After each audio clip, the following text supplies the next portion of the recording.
In the beginning, there was nothing. Just an engineer crash landed on a planet alone. Then, every day and every single night, he continued to build. He gathered resources, collected the auras and the native flora around him, and he built up to what we had finished in Season 1, which is at 35 hours, so I'll skip there. This was the completion of automation science. This was his first real step into the world, but this was just the beginning of the journey. Soon, he would have to build more complex. He'd have to expand his defenses even farther than they before, and expand them even farther. He had to go on wars against the biters and wipe them out before they wiped him out. Crusades on the Essos southern gate and past the northern walls escalated, and the defense was going actually pretty well. We needed more power, so we built some, and this is just where the real work began. Now comes the time to build what we've really been working towards, the simple circuit boards for Season 2. Here we go, slowly and closely, building our gardens and our formaldehyde and upgrading our military. We finally are able to reach the promised endpoint, the simple circuit board. Hello and welcome everyone. I hope you loved my dramatic intro, and welcome to my Factorio Rampant Pyanodon Season 2 Simple Circuit Boards Time-Lapse Map Base Tour. That is quite the handful. But we're going to go ahead and start with our normal base tour. So again, this is base tour for the two main mods are Rampant and Pyanodon. And it is to the point where I've completely automated simple circuit boards. We will begin with a normal base tour, and then we will do the base tour through time with the time-lapse map mod thing afterwards. Alright, where to even begin? I think the best place to begin is where it all began. And here we are at the crash site. Again, so for this base tour, I think I'm going to go over some of the stuff that we went over in the season base tour for Season 1, where I only went up to Automation Science Pack. But I'll go over everything, but I'll only do this stuff from Season 1 very briefly. Alright, and let's begin the tour. Again, this is my crash site. Not very much different from Season 1. Looks pretty much exactly the same, because I haven't changed it. As you notice over here, my main power source doesn't have anything going to it anymore. This is because it is now an excess burner. Basically, I just take any excess burnable materials I have in my system and I burn it here for power, except for the fact that my base is actually running out of non-power. It's running out of raw coal to power itself. So my excess non-burners have gone from excess power to being used as in my system as a burnable fuel. As you can see below here, while this was in full swing, we used to also have ash come down here, and this was the start of our ash recycling sushi belt, where we would have, like I said, we had like iron oxide, coal dust, lead ore, zinc ore, aluminum ore, copper ore, and iron ore all going up and feeding to the main furnace area. But now it's kind of dead. I'm probably just going to keep this around in case there's ever a time. I mean, now I have simple circuit boards, I have splitters, so now I can prioritize it feeding the system, and any excess can get turned into power. Because for some reason, the having not enough excess burnables and having too many excess burnables flip-flops in my factory. As you can see down here, nothing's changed for the collector either. It's just, you know, collecting the native flora. And then over here to the left, we have our monument. So this is my 100 sub monument, which, ooh, I can clean up a little bit. This is my 100 sub monument. This was for my 100 sub special, or I made it after my 100 sub special, but I made it for my 100 subs. It's visible on the map, which I love a lot. But it's basically a monument for when I reached 100 subs, which is very exciting. And it's also a memorial for the Centurions, I call them. So for my 100 sub special, I crafted 100 companion drones, and I fought them against my rampant biters out on the Essos southern gate and past the northern gate Mark II. And surprisingly, none of them died in the Essos southern gate, but a lot of them died in Northern Gate Mark II. This was all acidic biter land, and we lost 29 Centurions that day. And then I walked around with like like 70 companion drones, but I just couldn't see anything. So I'm letting them rest here for now. And this is the memorial. I think there's nothing else down here, so let's just continue going through the rest of the base. I just showed you the rock coal mine, but as you can see, here, we have rotated everything to the side to make it more dense. This was mainly for the places that accept burner mining drills, so like iron ore, copper ore, stone, and rock coal. I think the main reason I implemented this change was so that it could cover the entire patch. Before, we had like a miner here and a miner here, and there'd be like one space, there'd be like a single column of ore or coal or whatever that was being unmined, and so it was mining the patch unevenly. Now everything is covered because this one, every single miner covers the pieces it's on and then one around it. And so as we can see here, every single piece of iron ore is being mined now. So that's the first big change. As you can see here in our spaghetti interchange, the only change here is that it's become more and more spaghetti. This is the aluminum mine. It's still got the rock coal that goes towards it. It's dedicated. And that's it. I've added this little assembler to make coal gravel in the meantime. And then this right here, we'll go into later, but that is just dedicated rock coal and tar for our glassworks. So we can go ahead and continue following the spaghetti to the left. Yeah, I love the spaghetti here. It's terrible and great at the same time. But over here, same thing. We have copper. Again, I love the mine. It covers everything. It looks nice. And this is my first time really utilizing the half belts a lot. I just realized I have these go all the way up to go all the way down. But that's fine. We can just leave it. And they're all fed by these wonderful splitters I made that only feed one side of it. But yeah, that is copper ore. Over here, stone, and we have more stone derivatives this time. We have stone gravel. And, well, that's the only extra derivative after Season 1. More spaghetti. We've seen the lumber yard. The only difference here is the high-pressure furnaces have been updated, so they're much bigger now. And it's been properly memorialized. Ema's lumber yard. Thank you, Ema. He's one of my patrons. But otherwise, let's continue on. So right here is what I would call one of the main spaghetti areas. It's just kept growing and growing and growing in the amount of spaghetti it is, and I like it a lot. I'm just gonna, base tour, more like spaghetti tour. But anyways, this is the main furnace area. Not too much has changed. I have this dedicated engine maker here for some reason. It's because I can't handcraft engines, but I just put it there temporarily. The only thing that's really changed here is that the iron ore, instead of going up to feed an iron line and going up to feed a steel line, it skips out to the left here, and it gets processed by jaw crushers, and it turns the iron ore into processed iron ore, and then we take that processed iron ore and we turn that into iron plates, and that was quite a bit of a boost of iron plate production, which is really good. And the other iron ore comes over here, and this is where steel is being done. We have it's made with a bunch of lime and stuff, but yeah, this is steam. Let's not go too deep into it. And again, you're wondering, why don't you have simple circuit boards? Why don't you have tier 2 iron or copper processing and everything else? I don't have a single circuit. I have simple circuit boards in here, but I am doing this the moment simple circuit boards has been done. So I haven't used a single simple circuit board just yet. All those upgrades are still yet to come, and the upgrades that'll be the start of Season 3, basically solving all my basis problems with simple circuit boards. But let's continue. Let's keep going. Over here we have small parts. Nothing's changed. Here the lab area hasn't changed. Up here, my first ash recycler. Nothing's changed. I don't think anything's changed here. And then automated circuit board. This is the not automated circuit board. This is automation science pack.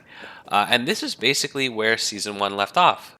Other than the fact that there were some other pieces to Season 1. Again, the lines here, this northern continent hasn't changed at all, actually. It's still just Northern Game Mark II. It's still just a quartz. The quartz is being more processed now, which we'll get to there. But also Season 1, we didn't have any walls, actually. We had a turret bus that went down here and just covered this area. But we've extended our walls quite a bit. Otherwise, the military production used to be here as well, but now it's just lead mining, and I slowly moved everything out. And the acetylene I moved over here. This is now dedicated acetylene production.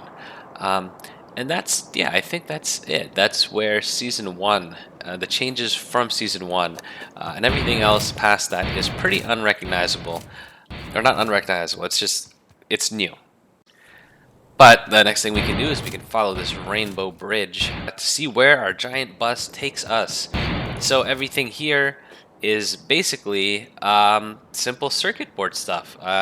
We can start up here, actually. Again, I said I would go over this. This is where the quartz came from. So the quartz, it used to go all the way down to the glassworks, but now it comes over here and it gets crushed. And it goes out this line, blah, blah, blah, comes out. And now we have crushed quartz, more efficient glass, which is good. And here is the new glassworks. It is a tileable design, which I love. So every new product, we can just essentially copy this and paste it below, and then we'll have another line coming out for it. And if we ever have a new fuel source, which we should update, we'll have new fuel sources, we can just take this and put it right next to it. So every new fuel source is a vertical column, every new product is a horizontal column. And I left it only a little bit of room to expand, but that's fine. Oh, and I guess, sorry, this should be the last of Season 1. This is the new military production.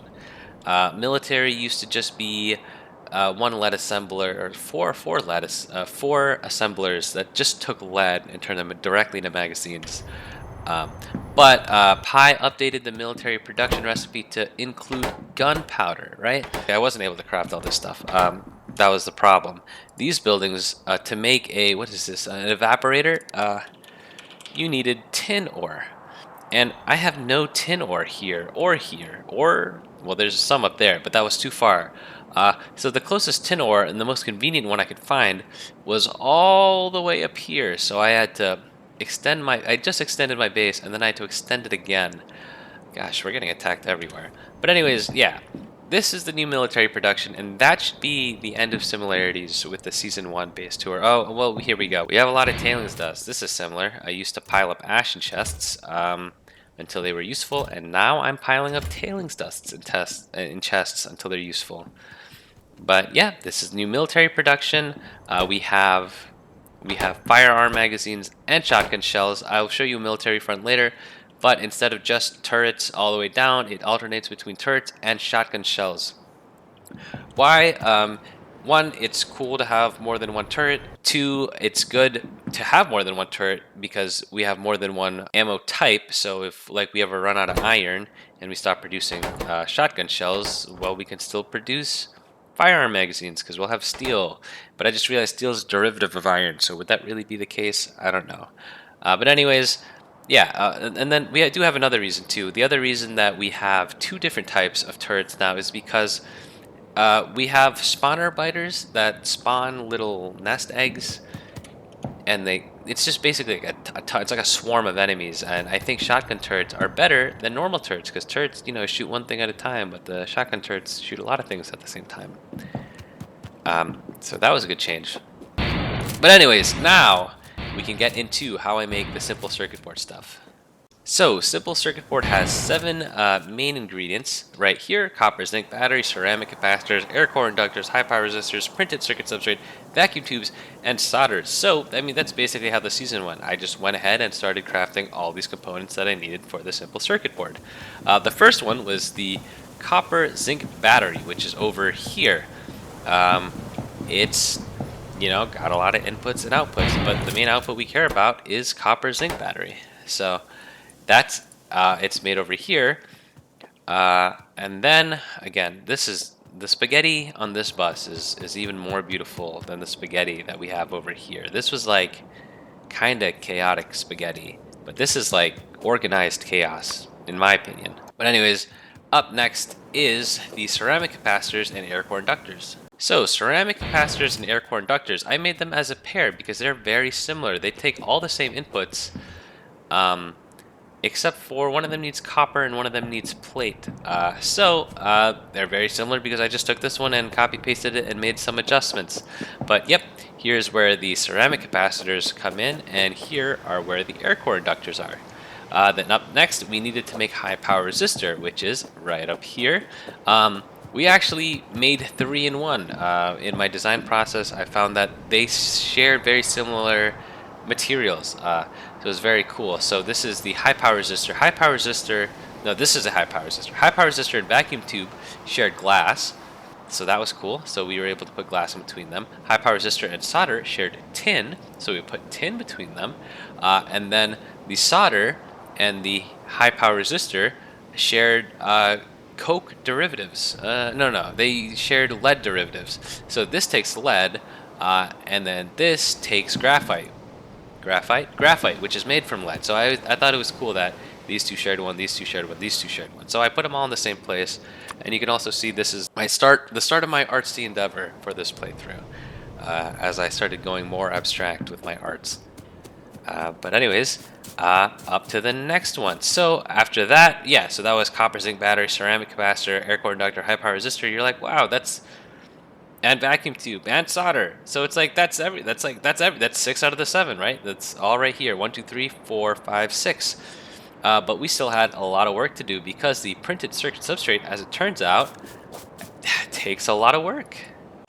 So printed circuit substrate is the start of Pi alien life stuff. So you have, I mean, it's not the start because we have the seaweed stuff, but it's the start of needing codexes for stuff. So I built this garden here to start mass producing modules that I would need a ton of in the future. So like one of them is a sap tree. I'm just infinitely producing sap trees in case I ever need to make another sap tree farm. I'll have the sap trees ready. Same here, we have one for trees, and then we have one for moondrop. So in order to do sap and moondrop, we had to craft the stuff to make it. Sap was very easy, we just needed wild sap. But in order to make the first moondrop, right, because we need moondrop to make moondrop. So how do you make the first one, right? Chicken and egg. We have to make it in a lab, which is right over here, which takes petri dishes when combined with agar. And then, yeah, we needed petri dishes and planter boxes, which we were making. And then we needed to craft a moondrop codex.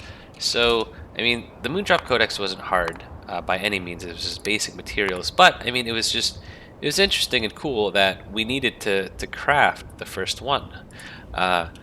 So yeah, I built this little, I don't know, it's like a lab area. Basically, every time I need to make something new, I'm just going to alter this lab area and hope that it also needs petri dishes and, yeah, just petri dishes, hopefully. This is my new petri dish area, basically.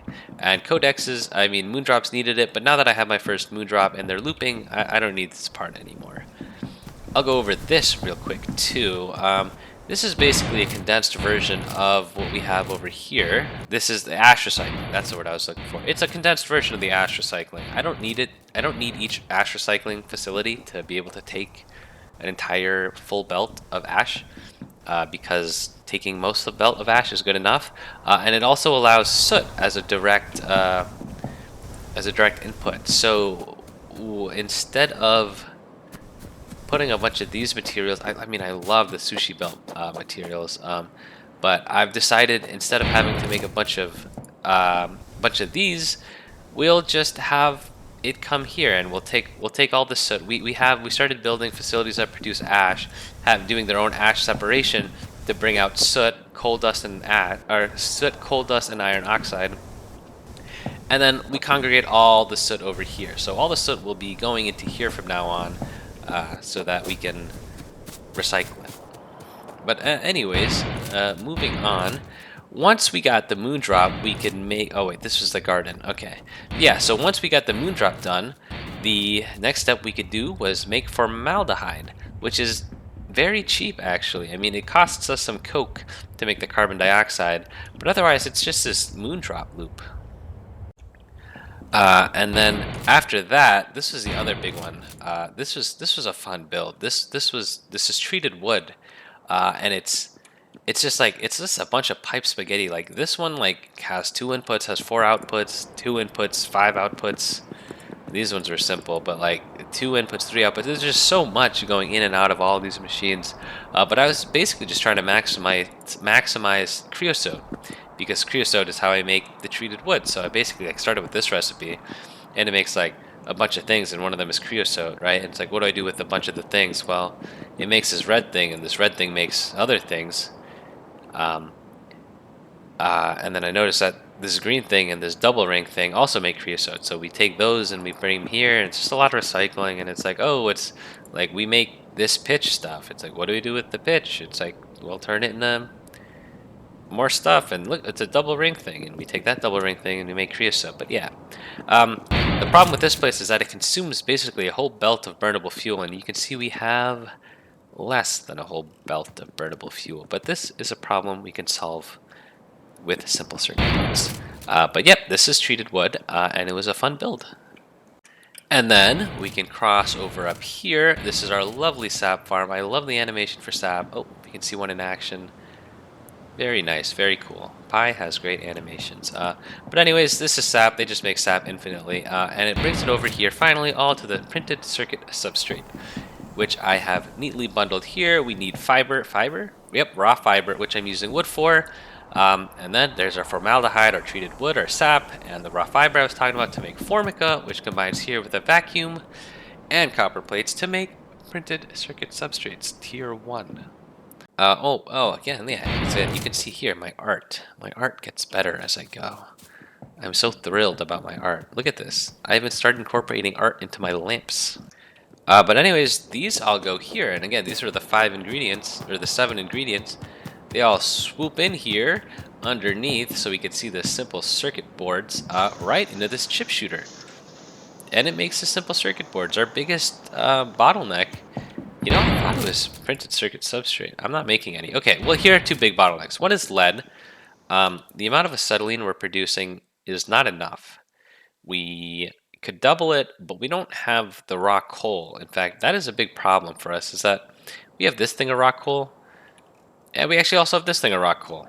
And we have this thing of rock coal, but this is dedicated power. But somehow, it's still not enough rock coal. And acetylene eats rock coal. But we can figure out how to make acetylene better now that after we fix all the problems with simple circuit boards. But this is the end of the season, basically. We made simple circuit boards. I'm going to go ahead and show the rest of the base. I could fly over to the Northern Gate Mark II real quick and show off the quartz. It's the same as Season 1, but in case you didn't see that video, I'll go ahead and check it out for you. And here we go, we've arrived. It is quartz.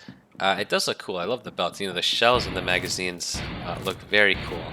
But then here is... Yeah, oh, I don't want these guys to attack. I said I wouldn't help my biters, my base defend anymore until the biters destroy something. I do have to fix the biters. I feel like they're not challenging enough. But anyways, yeah. Shotgun shell, fire magazine. Shotgun shell, fire magazine. Look very cool. I will show you guys some combat, actually. Not here, because I don't see any biters on the outside, but I will drag some biters over to the wall so you guys can see tear them apart. But anyways, let's go ahead and see the rest of the base. The next stop is to check out the zinc ore and basically just go up this line. And yes, this is how I get around the entire base. Oh my goodness, I almost ran out of grappling gun ammo. Good thing I caught myself. Now I can refuel before I end up walking across the entire map. Oh, I don't know if I explained this, but again, this is just dedicated coal gas and tar production for a glassworks here. Yeah, and then here's, again, we're gonna look at these beautiful spaghetti belts. I love it. It's like organized chaos, goes through here, goes through here. This is a pretty spaghetti one, I like it. Oh, more spaghetti here. Don't mind if I do. And soft spaghetti here. And then over here, it kind of just all soft spaghetti. And then these ones just all fly up that way. But this is the path I used to drive with my car but now it's just a road. But here we go. Here is where I mine my zinc ore. I mine it using... What do I mine it using? Aromatics. And we're producing a bunch of rich clay, which we're just storing here for the time being. Let's go ahead. I mean, the SO Southern Gate is very much the same, but we can go ahead and check it out. Yep, looks very similar to me. Let's go. Oh, some damaged walls over here. Oh my god, we're fighting. I didn't even have to... Okay. Yeah, I thought I'd have to go out and do that, but that was a small group, so I'm gonna go out and find a bigger group. Oh my god, they're right here. Oh my goodness. Okay. Yeah, let's piss them off, and then oh my goodness. Okay, piss off the group and then run them into the wall. It's gonna be a lot of fun. All right, everyone, stay tight. Let's see these guys get shredded. Look at that. Absolute. I love it, honestly. My base defense is great. I love Rampant. People should play with biters. Biters are fun. Also, the trees are dead here. Oh, also, I should point this out. There used to be a nice, beautiful, dense forest here. But these wasp biters shot fireballs everywhere and burned the whole forest down, which caused a lot of pollution. This was all forest, and it all burned down. It caused a lot of pollution, which caused them to be angry at me, which caused them to all fly up here and attack. But that was fun. Anyways, let's move up. We can check out the lead outpost. Oh, we can explain this. This is where I do iron plates manually because it's fast. I just sit here and I do this. Whenever I'm low on iron plates or copper plates, I do this. And then I run up and down and I pick them all up. But yeah, this is because I'm bored. This is not because I'm bored. It's because I want iron and I'm impatient. So I make it manually. But anyways, this is where I had my what's it called? It's semi-automated companion drone companion drone maker, companion drone stuff. Semi-automated. That was the word. This is where I made my semi-automatic companion drone setup to make the 100 companion drones for the 100 sub special. And as you can see, I zipped up and down between my manual copper mine and my manual iron mine so much that it left scars on the map. And again, another shout out to Dirt Path Mod. I love seeing stuff like that. I just love seeing the map grow with me, or not grow, but just like evolve with me. Anyways, here is where the old military used to be, and where we do lead. And as you can see, we don't make any lead. Lead ore is so small, it's so sad. But well, you know, can't do anything about it. I should take all these magazines. I did want to leave it up as a monument, but I do have plans for this area. The plan being a gigantic belt flying through it. It's a gigantic bus flying through it, but I'll worry about that later. Anyways, let's continue moving up the line. Okay, so this is where I used to make coke. Yeah, this was dedicated coke production. So the main purpose of this was to make coke using destructive distillation columns. This was acetylene. Yeah, as you can see, we make not much acetylene because we need rock coal, but we are very rock coal poor. Over here, manual copper plate mine. As you can see here, this is my sushi belt line. Again, it runs all the way and sends everything over there. There's not as much stuff on it, so it's not as cool here. But this is copper. I mean, this is my sushi belt. This is oh my goodness. This is why we're not producing any rock coal. Half of you are dead. Alright, it's really easy to fix this. We just need to dedicate more miners to making fuel for everyone instead of just having everyone consume it. And then that should slowly give us more rock coal. I can't believe I didn't realize this was a problem. But anyways, yeah, this is what I was talking about. Most of my places have dedicated... Oh, well, this one doesn't actually. This is just a full ash recycling, and it sends the ores back. And it wasn't handling it all, so I had to make a third one here. Because this used to be main power. This was my second main power until it was no longer sufficient. And in fact, I plan on tearing it down. So that is this area. And then we have like 3 more stops. Let's go ahead and check out the tin ore. I like this. I like this zigzag here. This is where the wall used to be. So it's all cleared out, and I'm gonna let the trees slowly overtake it. But anyways, yeah, that's cool. And then we just follow this line up. Oh, you know what? I never went over the cursed splitter I had. We were encountering this problem where I needed 2 things on a belt, but I didn't want one of them to clog up the other, and this was the only solution, was to make this cursed inserter splitter where it takes half and it splits them up and it puts it in half. If I did one of these belt things and and I just like had one go to the left and had one go to the right, it wouldn't work, because if I ever ran out of one magazine, then the entire inventory of the chest would just be the other one, and then like the shells would never be able to get through. So we made this cursed splitter, and it's only implemented one other place, and that's here.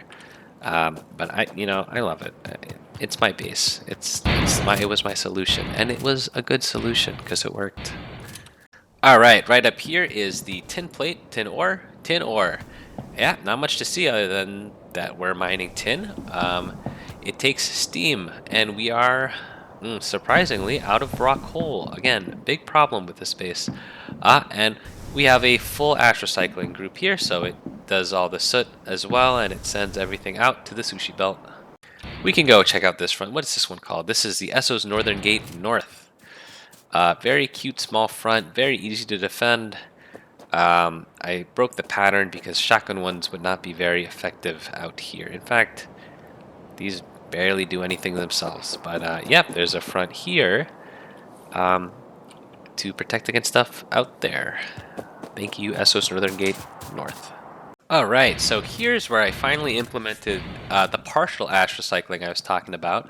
So this is all dedicated for power, and I will never use this for anything else other than power, because we spent a large portion of time in the disco light era where my lights weren't getting enough power, so I was getting disco lights. So I did this clever thing where, okay, so these output iron oxide and soot to the sushi belt, but the coal dust goes here, so it can get used and burned as power.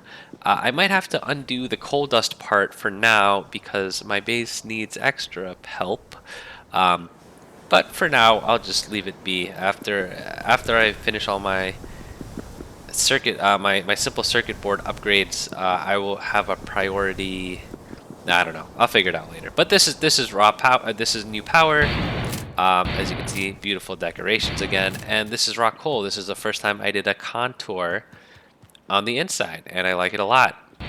And then while we're here, we can see the Esso's Northern Gate East.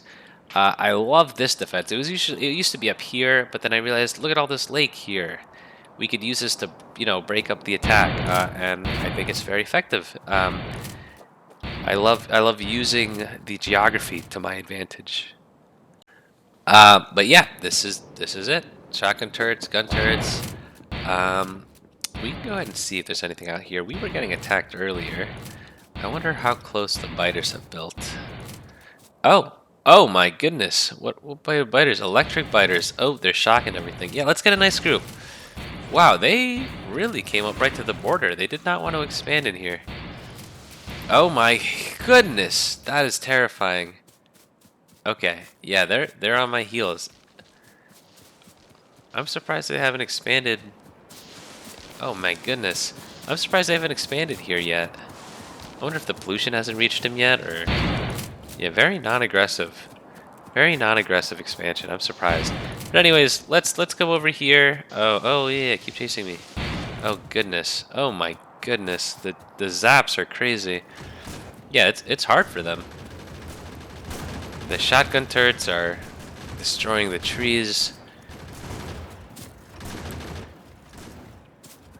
Yeah, I mean, this is just a natural defense. Like, I'd be very surprised if they ever got anywhere near through this. Gun turret low. Here's one more guy. Oh, and you're dead. Yeah? Yeah, I made a mess of this area. A bunch of trees. Them zapping me through the trees is terrifying. I love it. But those are electric biters, and that is the whole base. So there's nothing else left to show.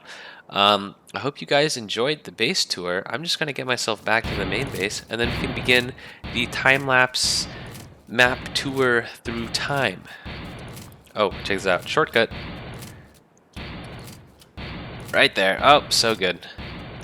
Again, so yeah, that was the full base tour, but now I'm just going to go over a couple things that I particularly love about my base. I'm sure you've already heard most of them, but I'll just go over them again quickly. The first thing I like is the absolute spaghetti.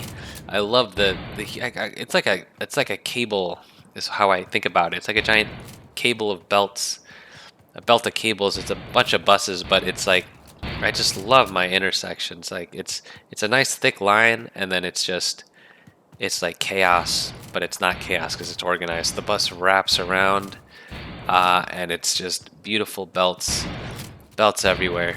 The other thing I love about my base is the sushi belt. I love the sushi belt here. So there's one for, again, the raw resources, which has iron ore, copper ore, aluminum ore, zinc ore, lead ore, iron oxide. It has soot, ash, and coal dust. All in the same belt. And then my sushi burnable fuels belt. I love that one too. I'm hoping there's more opportunity to include sushi in this playthrough, and I'm sure there will be. And if there isn't, then I will force my way into finding one. I love the two splitters I made here. Again, the inserter splitters are great. Military science, I love how it's backed all the way back up, except for the fact that this has started to be used, but it's mainly backed all the way up, which is a sign that we are safe, and that's good. I like the design. I like how I'm getting more artsy. I mean, look at this beautiful art. And I think I like how I have a direction that I want to go in. Um, but yeah, this has been my. I love the dirt paths. I love how I can see it evolve over time and see my natural paths as I play the game. I like the continents. I like the defense. It's a great playthrough. I'm having so much fun. Thank you guys for joining. Um, but yeah, this is I think this is everything I wanted to share. So now we can go ahead and do the time-lapse base tour through time. Okay, so welcome to my time-lapse map. So for season 1, I took a snapshot every 30 minutes, but then that grew way too disruptive. So then for season 2, I did one once every hour. And as you can see here, what the time-lapse map is a map where I'm able to. I have a dimension. I have a time dimension that I could scroll up and down to see how things have changed. So I will go ahead and show you. I'll just slide the slider up and down in a few key areas, and then I'll go ahead and talk about, or I'll go through what we did through time. So this is the first one. I kind of showed it already, but I was talking, and I'm talking now, so this is no difference. But this is just the main continent. So very cool. There it is down and back. Up next, we have the entire map, or I guess a close-up of the relevant parts of the map, because if I zoomed out any further, you wouldn't be able to see anything. But again, this is very cool. You can see how we start from the main base. Then we expand past, okay, we start from the main base, we expand past the eastern gate. Well, we make the lead outpost, then we connect up the lead outpost, then we get the quartz, and we make the northern and SO southern gates, and then we expand that further, then we make power, and we add to the rest of our bus here. But that is the main continent. Let's see what else we can show off. The northern continent hasn't really changed much over time, but we can show it anyways. You can see it's just biters, and then I make quartz. And then I clean up all the biter dust at some point. And that's really it. You can just kind of see the biter bases appearing and disappearing as I clear them out. Let's check out the other continent. So this is a main part of the Essos continent. As you can see, season 1, you can just see the eastern gate. But eventually, I get the lead outpost, and then I start making acetylene and raw coal, and I start doing my manual setups here and here. And I guess that's basically it. We can show northern Essos continent too. So from the beginning, and as we go through time, we can't see any of it until the very end, where I make my gate and I expand it, and I make my cursed splitter over here.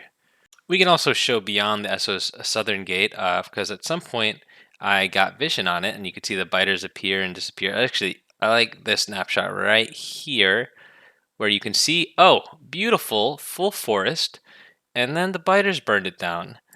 So not beautiful, full forest, and then over time they just kept building nests and clearing out the rest of the trees, which is super sad until, bam, went on my holy campaign to purge them from the lands, and then cleaned up all the soil, and now it looks nice, except for the fact that they have repopulated, and they are right at my walls, as you guys saw in the base tour. Same for up here. I don't know when we got vision of this during our crusades as well. So you can see no vision, suddenly a bunch of vision. I don't know what for, and you can see it's suddenly filled up with biters again. They're not exactly up to our wall yet. They're very close, but you know, they are creeping up. We have no vision past our Esso's Northern Gate East, and no vision past our Esso's Northern Gate North. But I can attest that there are biters out there. We saw them. So let's get on to the tour through time part. So the first couple, season one, I'll go through very briefly. I mean, look, we crash landed here. We built on a bunch of ores. Again, we had to expand to get lead, which happens right around here. Here's a lead outpost. Then we connect the lead outpost up so that we could acquire quartz. And we go to the 35-hour mark, and this is season one. So we have completely automated Automation Science Pack. In fact, we got this portion like 12 hours in or something super quick, but it took us another 20 hours to automate the wood production because we needed quartz. And again, that took a long time because we had to get lead and bring it back. And then we have magazines, and then now we have quartz and glass. But that's all for season one. Let's go ahead and do season two now. Okay, so the very first thing I did was I realized that all of these burner inserters are kind of facing, they have a strip right here. Oh no, wait, this one doesn't. Yeah, right here. These ones have a strip right here.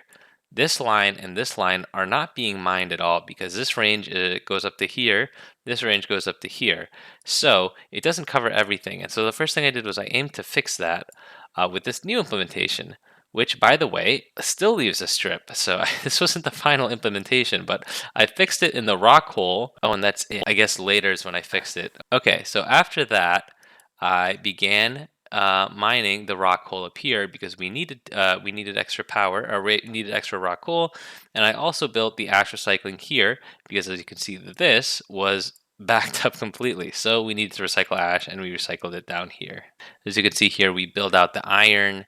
We give it a bunch of ash recycling. We build more power, and then we begin to work on acetylene to increase our lead production. We had 2 acetylene plants.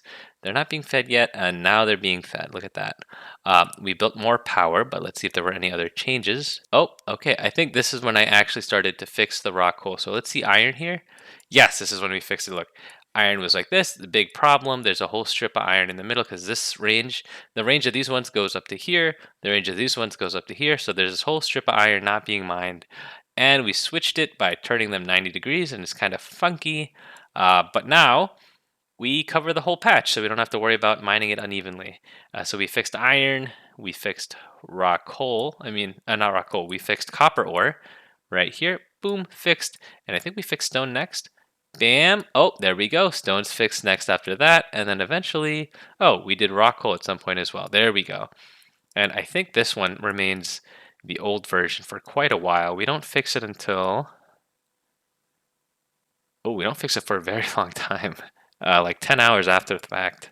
But yeah, so at this point in season 2, right, I'm still trying to build simple circuit boards, but I'm having a lot of defense issues, and I'm trying to beef up my defense, which is why I started, I fixed the rock coal mines because the burner mining mines because they needed to be fixed, and then I made this acetylene, and then I think I doubled it, but then I realized it wasn't actually consuming 2 lines, so I got rid of it.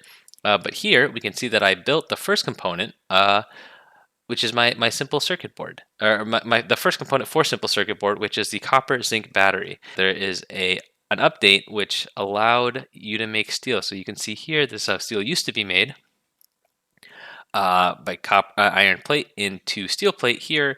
But then there's an update which allowed me to make jaw crushers without simple circuit boards. So I was able to drag the iron ore over here and drag the processed iron to make more iron plates. So this increased our iron plate throughput. And then I also had to make steel. So here's steel. And then here I started to make concrete, right? Because what is it? This is where Pi updated military. So let's get into it.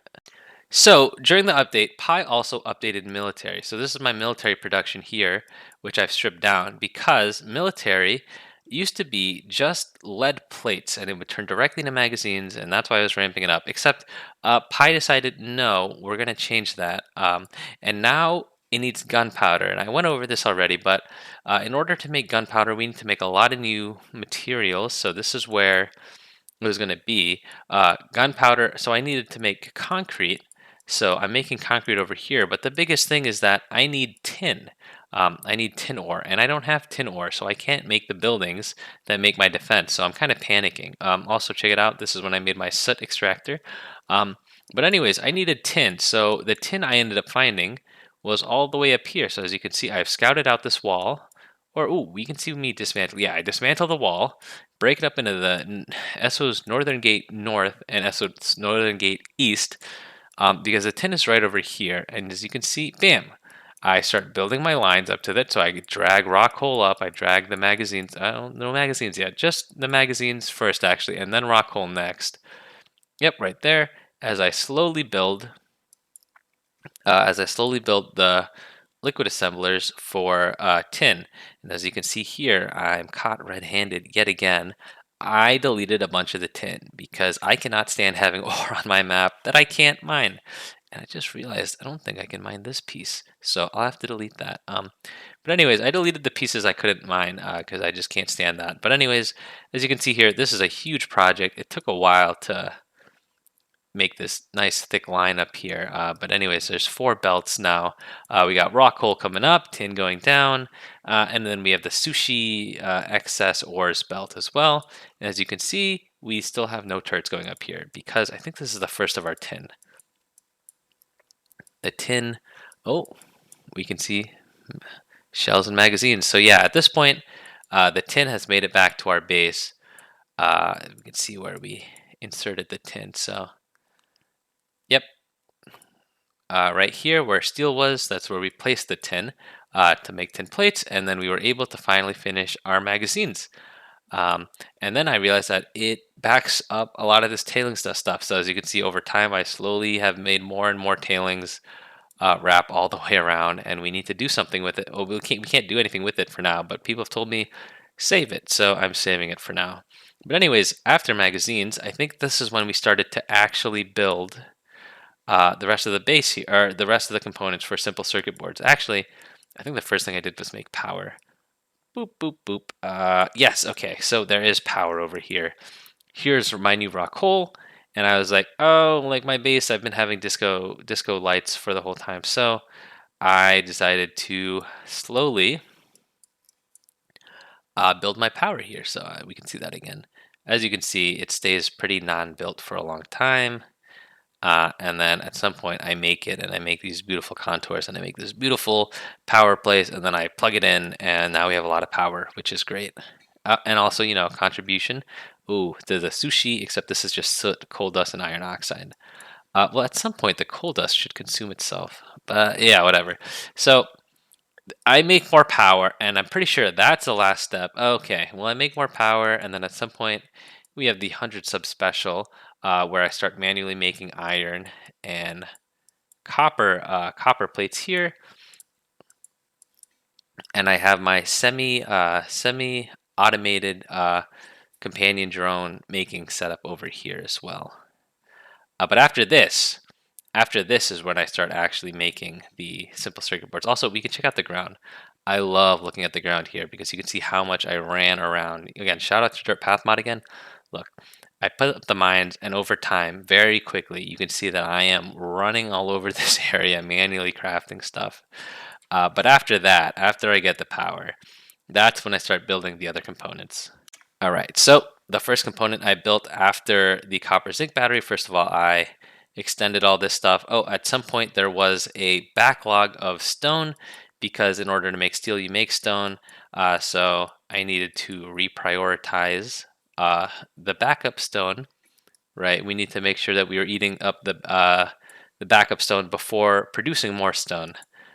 But anyways, yeah, so let's go on here. As you can see, the first thing we make after some time is the ceramic capacitors and the air core inductors, which I already explained in the video, so I won't explain them again. I love this. This is a wonderful spaghetti interchange, and I love the spaghetti interchange here as well. But let's move on. After that, it was the next two components, or the three in one. So that's 1, 2, 3 in here, 4, 5, 6. That's most of it. And then it was beginning work on the garden, as you can see.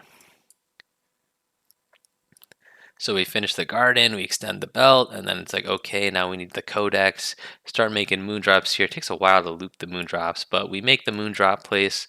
We start working on the treated wood. And we keep extending the bus. It's getting quite thick and long. Next step, bam, sap place down. We're doing the basic circuit substrate. Very close to the finish line here. We're almost done looping. Oh no, we are done looping at that point. And then the next step after that was, bam, simple circuit boards. So that was the tour through time. So yeah, that was a tour through time. I'm going through a bunch of different places to make sure I didn't miss anything, but I love looking at the time lapses. I mean, look at this.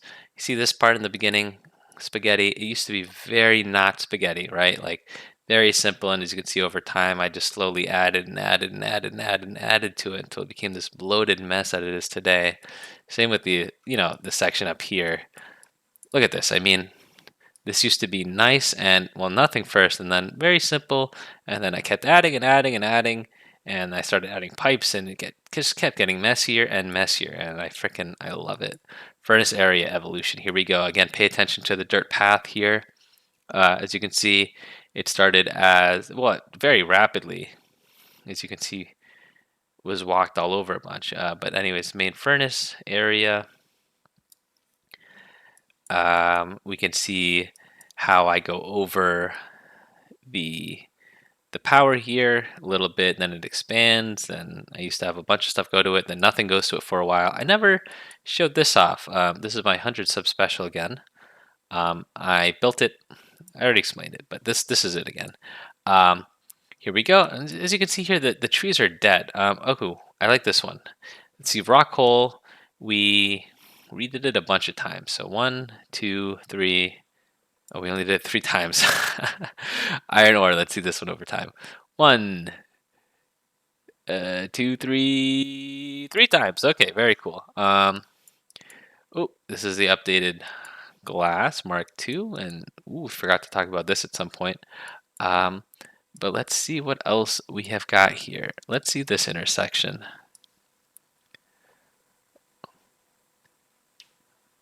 Wow, not too much change, to be honest. This part's very cool, again, because it all just sort of popped up out of nowhere very quickly. Yeah, as you can see, working on our main base, and then all of a sudden, I mean, in a very short span of time, like 5 hours, we suddenly went from nothing to like all the simple circuit board components just flying in. And as you can see, as we build it, our tin and zinc ore, which were completely full, completely drained. What else do we have here? Oh, I love this part. As you can see here at the beginning, or whenever we have vision, we can see that all the trees here are nice and healthy, but over time, you can see them sort of dying. The expanse, the ring of trees around, I guess, a rock hole mine here just slowly expands, and trees are slowly dying, which is so sad. You know, I love the trees, but it's producing so much pollution that it's killing them, and you can see them expand that way. Let's see if we can notice it here. We can start to see. I don't think we really have been using this place much, but we can see it go here. Shotgun turrets, when they shoot, destroy trees. So as you can see here, oh, never mind, they're growing back. Trees in this area become not so full. Very cool. Evolution of the lead outpost. So we can see here, back at the first stop when I finally first captured it. Put some turrets, spent a lot of time building it. I have cars, had a road for some time. and then eventually I've stripped everything away from it because it is no longer useful. Little time lapse of this area. I mean, we can just see again, once a beautiful luscious forest burned down by the ruthless biters. With defense and then more defense and then, oh, let's have a turret bus that goes through it, and then we got rid of it completely, and now it's like a bustling area, or it'll soon be very bustling. And then lastly, we can pay attention to the pollution in the main area. Like over time, as you can see, yeah, like these trees that are green, like the circle slowly expands out and they're starting to die, and you can see new trees come in, right? Like these new trees are born. New trees are born, but they quickly shrivel up and die. It's just so sad. Look at them. They come in and then they quickly shrivel up and they die. They fall over. We got to do something about this pollution. But yeah, so again, you go over time. Yeah, you can see the influence of the pollution slowly pushing outwards around here. Mainly here, up and out. As you can see, the trees just slowly back away and fade and die. Oh, especially here. Let's see this one. Oh, luscious and green. And then over time, dead. Starting, oh, super dead once the once the power comes in. Yep, not good. I think that's enough time-lapse stuff. I mean, let's see the defense here. Not much is going on here. I should turn up the tick rate on the trees because I kind of want them to spread faster. I've explored so much map that the tick rate should increase. But yeah, this concludes my base tour or my time lapse tour. We can take one final look at the entire map over time. Yep, starting off with nothing and then slowly growing from the main continent. Collecting up, yeah, expanding on the eastern continent more, and then we can just see more and more. So again, you guys can go ahead and download this map, play it around, point out things that I didn't even notice. But that'd be super cool if you could do that. I'll have there's a link to my Google Drive where you can download this map, and then you can just play around with it on your own. It's very big, just a fair warning. But yeah, please leave out in the comments, play around with it. Let me let me know if you find stuff that I didn't even know about. But otherwise, we're gonna go jump back into Factorio and just look at some more miscellaneous production stats, and that should be it.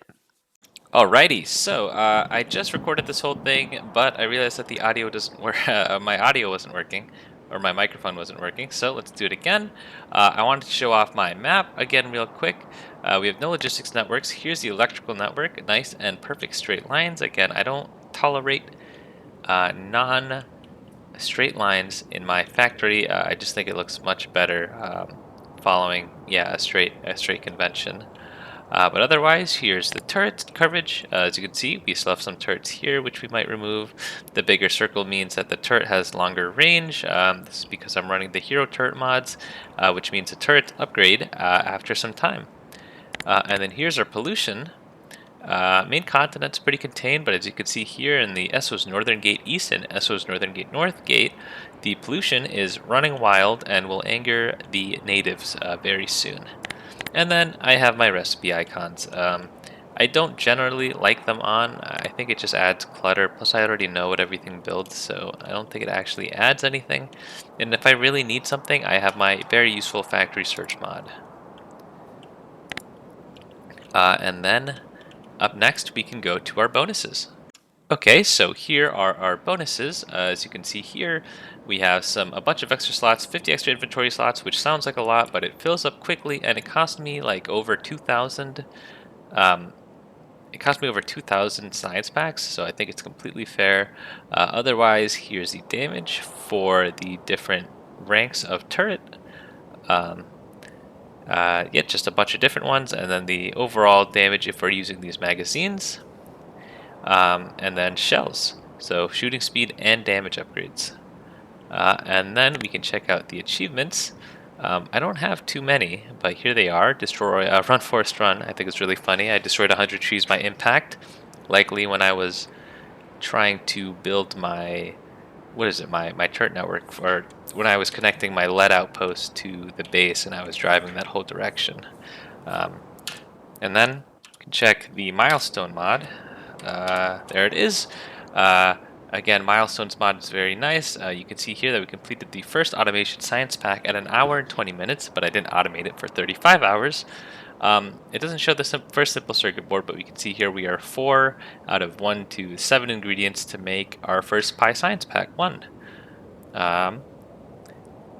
Military, we have stone walls, but also power. We built our first power thing at 25 minutes. I'm very excited to see all the different power we're going to be able to use throughout the playthrough.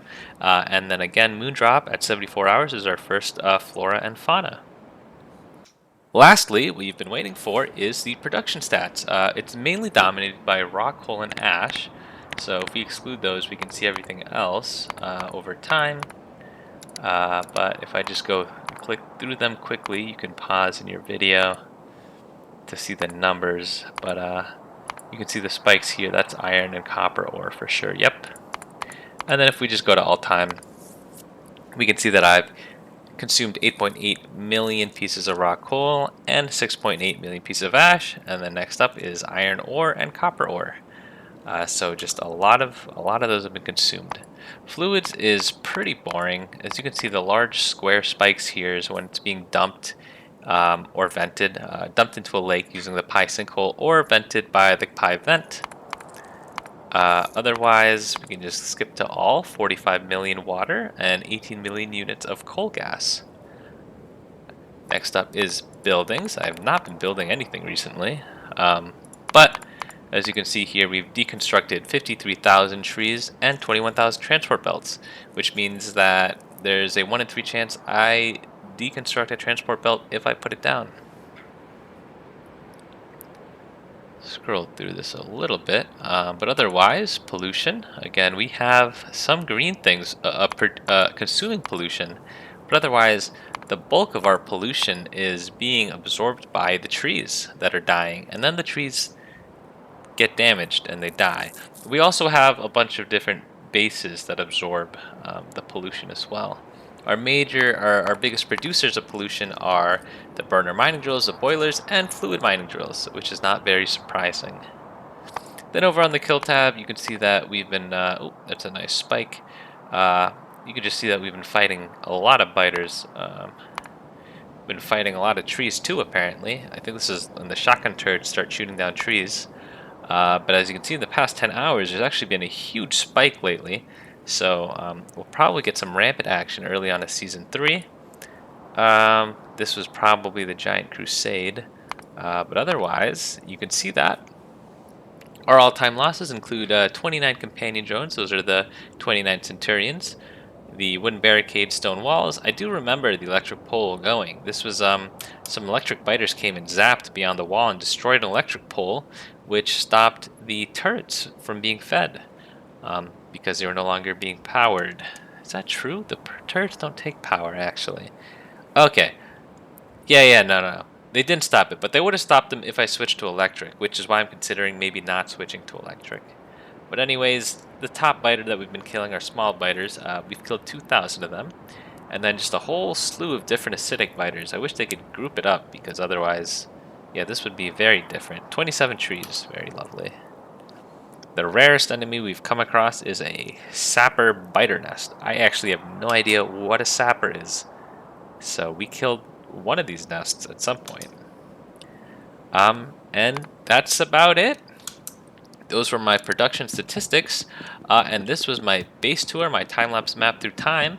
I hope you guys enjoyed. I hope you guys like the art that I've been developing, and I'll see you guys in Season 3.